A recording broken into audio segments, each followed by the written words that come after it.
It was really late at night, and so I grabbed a telephone pole, but it ended up being a electricity pole, and I electrocuted myself all the way up my arm in the pouring rain, and I was a little shocked by that, and I couldn't like feel my hands for a couple days, but then, you know, it got better and we moved on. I was very shocked by that. Did I ever ride an elephant? No, I didn't. I really wanted to, but I did ride a camel one time at the zoo in Jogja, and they have elephants you can ride too, but that day when we went, it was closed for some reason, and so we rode a camel instead, which was just as fun though. It was very exciting. When I first moved to Indonesia, one thing that really like kind of shocked me was the traffic and how you drive on the opposite side of the road than we do here in America, and just really, really fast, and there's a lot of motors and mobiles, and you just kind of go in and out everywhere. And there was a few times where I got hit by a motorcycle or a car or a becek.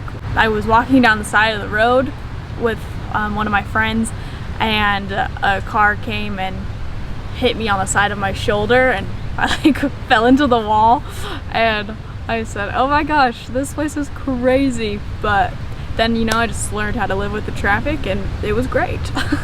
So something that I absolutely love and admire about the people of Indonesia is how just loving and respectful they are.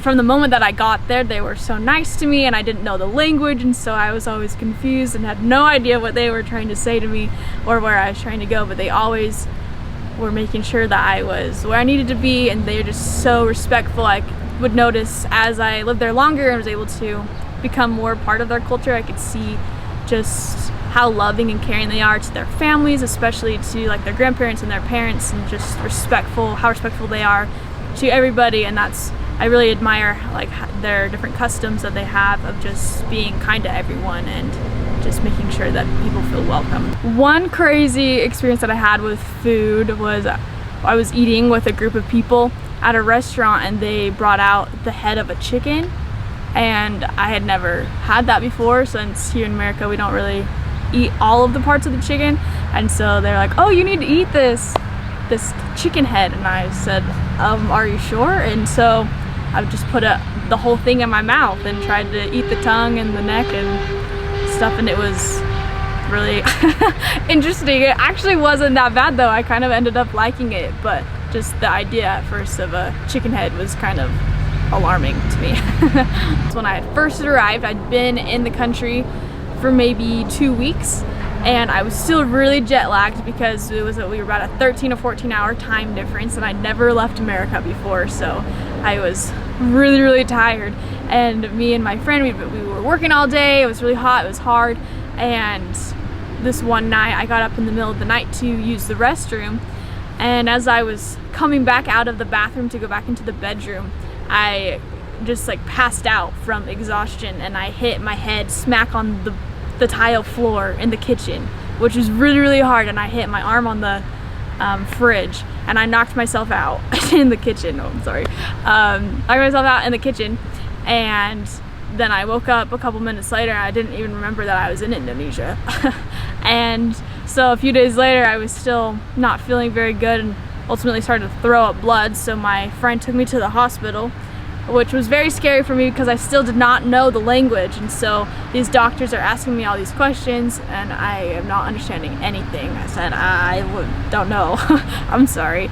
And turns out I had just concussed myself, gave myself a concussion, but for a couple days I was really scared because I had no idea what had happened, and I couldn't understand the doctor, so it was kind of scary. It was really terrifying. I was like, I'm gonna die. There was this one time while I was still living in Yogyakarta with one of my friends. We were trying to leave our neighborhood, or the kampung, and to get out to go ride our bikes to lunch or something, and our neighbors had decided to cut down all of their trees, and so we couldn't get out of our gate because there was just like tree branches everywhere. And so we thought we were clever and said, well, we'll just jump over all of these trees so that we can get to where our bikes are. But there ended up being tons of like little red biting ants all over the trees, and they didn't tell us, and so we started to jump over all of these tree branches, and we got all of these ants like running up our legs and our arms and just like biting us everywhere and stuck in our hair. And so for the rest of the day we kept just being like, ow, and just like getting bitten by all of these little ants, just like little pinches everywhere. It's like, ah! And they just sat on the side of the street and just laughed at us. Sweet. One thing that I'm so sad that America does not have that Indonesia has is Martebak, which is like a dessert in Indonesia. It's kind of like a thick pancake, and then they put like condensed milk and chocolate or peanuts or anything in it, and then they fold it up and cut it, and it's like a little, like a grilled cheese but with chocolate pretty much. And those are my favorite things to eat when I would come home in the nighttime. They're just on the side of the street and you can go and people will make it for you, and I really do miss that. Another thing that I really miss about Indonesia is the Indomarets, which are just like little corner stores kind of, and they're everywhere. You can go and buy water bottles or snacks, little ice creams, and me and my friend would always go all the time because it's very hot in Indonesia, and we rode our bikes everywhere. We didn't have a car, and so we'd be riding our bikes up all these big hills and just be sweating to death. And then we would see an Indomaret and we would say, oh, we have to stop there, and so we would stop and get an ice cream for like 5 rupiah, which is just a couple of cents here in America, and then or get water or whatever, and just be fun. And you can talk to people and they're so kind, and then you get back on your bike and you keep going doing what you're doing, and it just, I don't know, it always made my day. You can get a whole meal for like $1. It's awesome. Yeah. One thing too about the culture that I really like in Indonesia is just how everybody is always outside and they're with people, and they have their little carts of food and things. I think a lot of people's jobs there, you know, are outside and they're walking around, and it's always really hot in Indonesia, so maybe that's part of it too. But I feel like in America a lot of people work in offices, or we do more things indoors, I mean, and outdoors too, of course. But I really liked in Indonesia how everything was always outside and active and kind of just always moving around. I liked the busyness that they have there.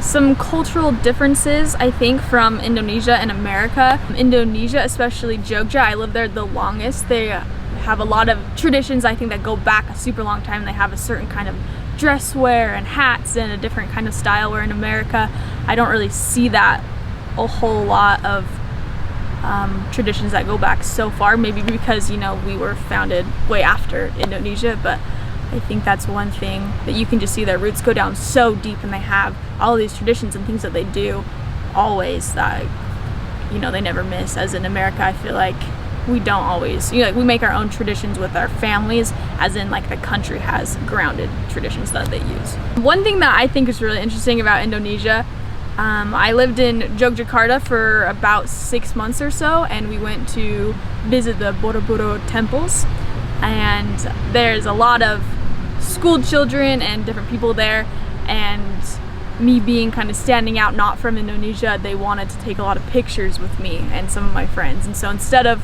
looking around at the different buildings and architecture, I feel like more people were excited to see us, and so we had a line of people standing that we would just go and they would come and take pictures with us. And so I kind of felt like a celebrity for the day because they were very excited to see us. I guess one of the hardest things for me was that we don't use our left hand.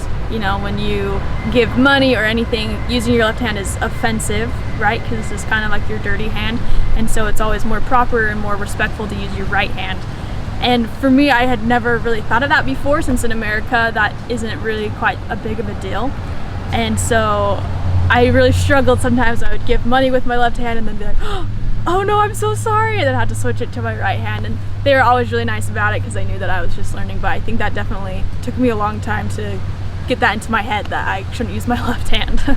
Some of the biggest differences that I saw from living in Indonesia and living in America would probably, number one, probably the housing. In Indonesia, it's just more of like a smaller kind of room, not a lot of chairs or tables. They like to really sit on the floor, which I love now, to sit just on the floor and eat. I think it's so fun.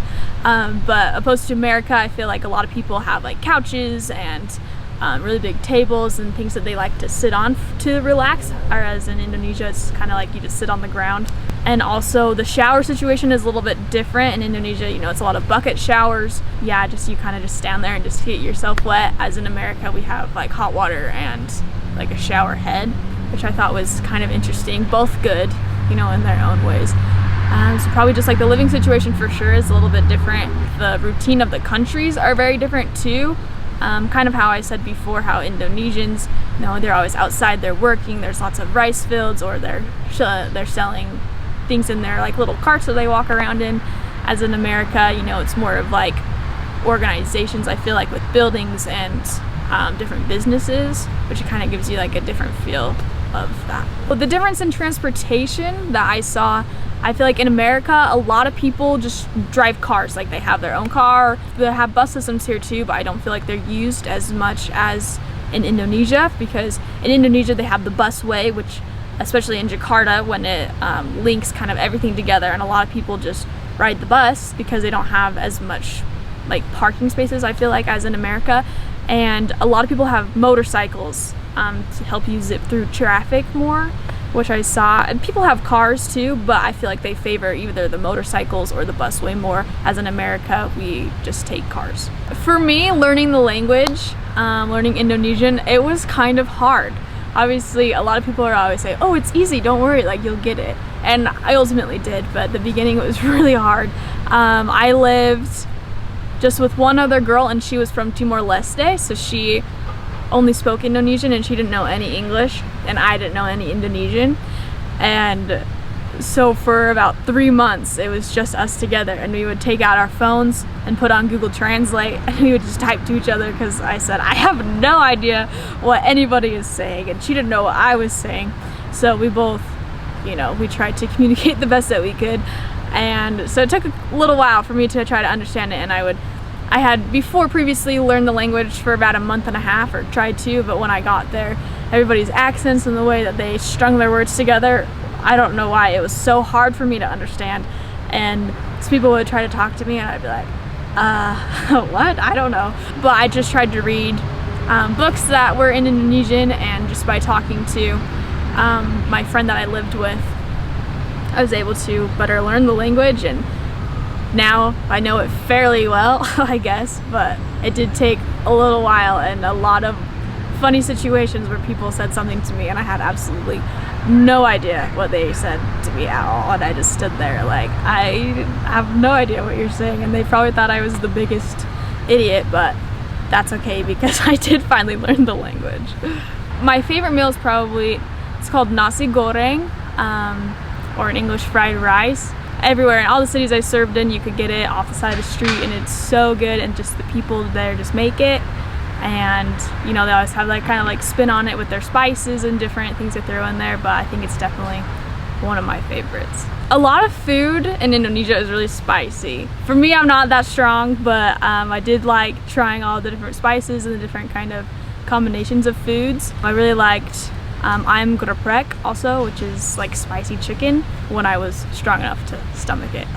One food that I thought was kind of different that I had just never experienced before is called bakso, which is just, you know, the meatballs that they sell on the side of the street. They weren't bad, I just had never tried them before, but they're just like a different kind of meats and stuff, and just all kind of crushed up, and then they put like the peanut sauce over it and you can eat it, which was kind of interesting for me. I'd never really experienced like crushed up like cartilage and stuff before. If I could go back to Indonesia for one day, I would definitely go back to Jogja, where I lived for such a long time. I loved that city with my whole heart. And I would go to Jalan Malioboro and shop along the sides and eat all of really good food, probably soto ayam Betawi, which is like a really good soup they have on the side of the street. And then I would go to either Prambanan or Borobudur temples again and look at all of the really cool buildings and just enjoy being in my favorite city in the whole world. I think my message to the people of Indonesia is just to say thank you, I think, for welcoming not only just me to my country, but everybody who comes. You are always so respectful so respectful and so kind. I love that you're so willing to share your culture with anybody that comes, and you're excited. And I just love to see the light that the people that all of you guys have to share and to offer. And I think that there are so many lessons that everyone could learn from going to Indonesia and seeing just the way that your society and your culture works.